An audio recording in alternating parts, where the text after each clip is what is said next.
আসসালামু আলাইকুম। আজকে আমি একটি টপিক নিয়ে আসলাম আপনাদের মাঝে। সেটি হলো পাতি নেতাদের করুণ পরিণতি। আমাদের দেশে পাতি নেতারা বড় বড় নেতাদের সাথে আতাত করে তার দাম বাড়ায়, চলাফেরা করে, টাকা কামানোর ধান্দা খুঁজে, চাঁদাবাজি করে বা চাঁদাবাজি করার জন্য মনস্থির করে। কিন্তু প্রকৃতপক্ষে এই পাতি নেতারা বা মধ্যমপন্থী নেতারা কোনোদিনও কোটি কোটি টাকার মালিক হইতে পারে না।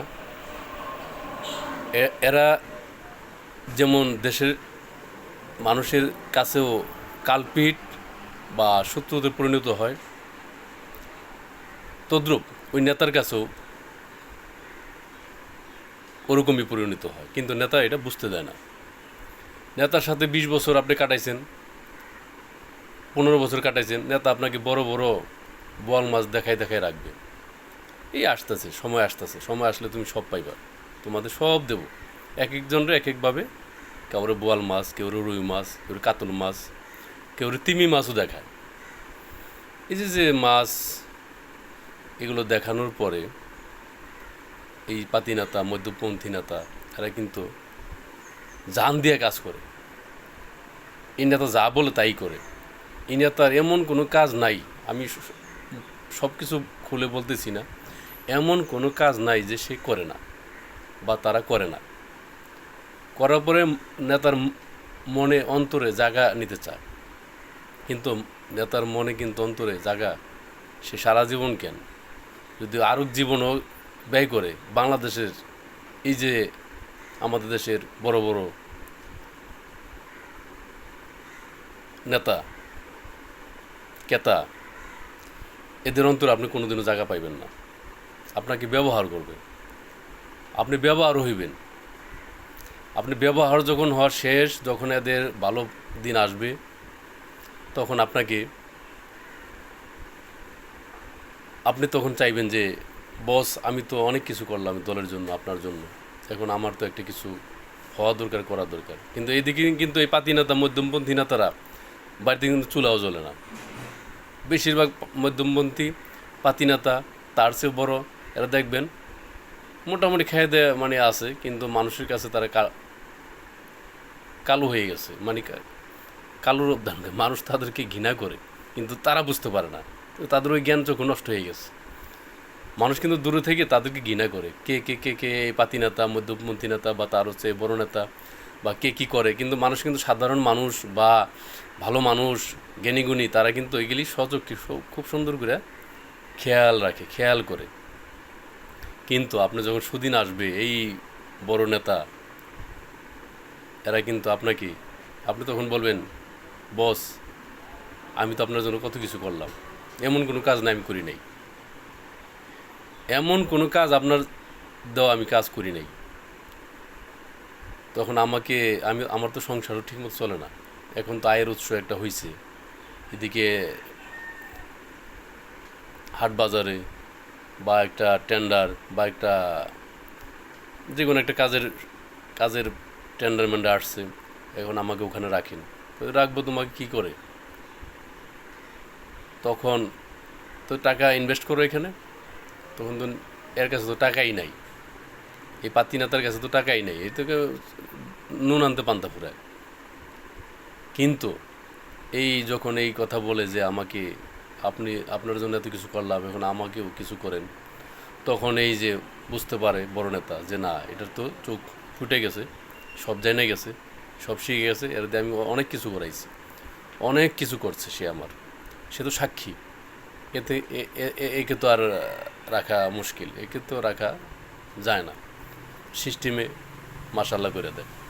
তো যখন মাশাল্লাহ করে দেয়, তখন আবার বাড়িতে গিয়া তাদের ফ্যামিলি, এখন মাশাল্লাহ এরা তো 15-20 বছর ব্যবহার করছে, এখন গিয়া আবার হাজির হবে, কত সুন্দর আমার কাজ করছে, আমার জন্য কত কিছু না করছে, আমি এর জন্য কত কিছু না করছি, আরও সামনে যদি বাচ্চা থাকতো করতাম, এখন সময় আসছিলো তাকে আমি একটা কিছু দিতাম, তার সংসার চলে না, আমি জানি 15-20 বছর আমার সাথে ছিল, থাকছে, খাইছে। কিন্তু এর মধ্যে কিন্তু সেই মাশাল্লাহ করে দিছে, এখন তার ফ্যামিলি, তার স্ত্রী, তার ছেলে মেয়ে এগুলোকে আবার ব্যবহার করা শুরু করবে বিভিন্ন কায়দায়, বিভিন্ন পন্থায়। এতকাল ব্যবহার করছে গার্ডিয়ান পক্ষ ওনাকে, এখন করবে আরও সংখ্যা বাইরে গেছে। গিয়া বলবে যে কত সুন্দর লোক ছিল, কত মনের মানুষ ছিল, কত আদরের মানুষ ছিল, আমার কথা ছাড়া সে উঠতো না বসতো না, বুঝছেন। আবার এই ফ্যামিলিকে, তার ফ্যামিলির ছেলে মেয়ে স্ত্রী পুত্র আত্মীয় স্বজনকে আবার ব্যবহার করা শুরু করবে। এতকাল শুধু একজনকেই ব্যবহার করছে, ভালো মতো সবাইকে ব্যবহার করতে পারে নাই, এখন আবার এদেরকেও ব্যবহার করা শুরু করবে বিভিন্নভাবে। আমি সব কিছু খুলে বলবো না, আপনারা যদি জ্ঞানী হন, বুঝতে পারেন তো বুঝে নেবেন, কিন্তু আমার সব কিছু বলার দরকারও নেই, জ্ঞানীরা অল্পতেই বুঝে। এই হলো আমাদের দেশের রাজনীতি। আমাদের দেশের রাজনীতি আস্তে আস্তে এরকম নেতা এলাকার, থানা পর্যায়ের, ডিস্ট্রিক্ট পর্যায়ের, জেলা পর্যায়ের সব মাশাল্লাহ হয়ে যায়। মাশাল্লাহ হয়ে গেলে এদের দলের নেতারাই দলের নেতাদের মাশাল্লাহ করে দেয়। মাশা আল্লাহ, এটা অর্থ আপনারা বুঝে নেবেন আমি কি অর্থে বুঝাইতেছি। এই হলো আমাদের দেশের নেতাদের অবস্থা। আমরা আসলে কোন জায়গায় আছি, কোথায় আছি, একমাত্র আল্লাহ পাকই ভালো জানে। আমাদেরকে সঠিক বুঝজ্ঞান দান করুক, আমরা যেন সঠিক বুঝজ্ঞান পেয়ে দুনিয়া ও আখিরাতে কামিয়াবি হতে পারি। গেলে এই জীবনটা আমার ক্ষণস্থায়ী। এই দুনিয়াতে আমি আসছি মানুষ হিসাবে, আল্লাহ আমাকে গরু ছাগল কুত্তা বিলাই বাঘ বালক হিসাবে পাঠান নাই, মানুষ আশরাফুল মাখলুকাত সৃষ্টিশ্রেষ্ঠ জীব হিসাবে পাঠাইছেন। তো এই জীবনটাকে ব্যবহার করেন ভালো কাজে, তাহলে এই দুনিয়াও শান্তি পাবেন, আখিরাতেও যায় পরকালে শেষ যে জিন্দিগির শেষ নাই জান্নাত, সেটা পাবেন, আল্লাহ আপনাকে দেবে। আর যদি এখানেও আপনি এই ক্ষণস্থায়ী জিন্দিগিতে আকাম কুকাম করে নেতার পিছে ঘুরে নেতার কথা শুনে মানুষ খুন সহ যত কিছু আছে করলেন, কিন্তু পরবর্তী আপনি কি জাহান্নামে গেলেন, লাভ হলো কি ভাই? আপনাদের দুনিয়াও শেষ, আখিরাতও শেষ, আপনার জীবনটা তো শেষ। এখনও আসেন, বুঝেন, জ্ঞান খাটান যে আপনি কী করছেন, কোথায় কী করছেন, কেন করছেন, কার সাজেশে করছেন, আমি কেন যাচ্ছি এই কাজটা করার জন্য। আমার বিবেক কি নষ্ট হয়ে গেছে? আপনাদের বিবেককে জাগ্রত করেন, তাহলে সব বুঝতে পারবেন, সব খুলে চলে আসবে আপনার দ্বারে কাছে। বিবেক হয়তো নষ্ট হয়ে গেছে, নাহলে অন্তর নষ্ট হয়ে গেছে, যে কোনো একটা নষ্ট হওয়ার কারণে আপনাদের এই অবস্থা। কাজে আমরা বিবেক জাগ্রত করি, বেশি বেশি আল্লাহকে স্মরণ করি, তাহলে আপনারা সেই বিবেক ফিরে আসবে, ভুল পথ থেকে ভালো পথে ফিরে আসবেন আশা করি। কথায় যদি কোনো ভুল ভ্রান্তি অন্য কিছু হয়ে থাকে ক্ষমার দৃষ্টিতে দেখবেন, আশা করি ভালো থাকবেন এবং আমার জন্য দোয়া করবেন।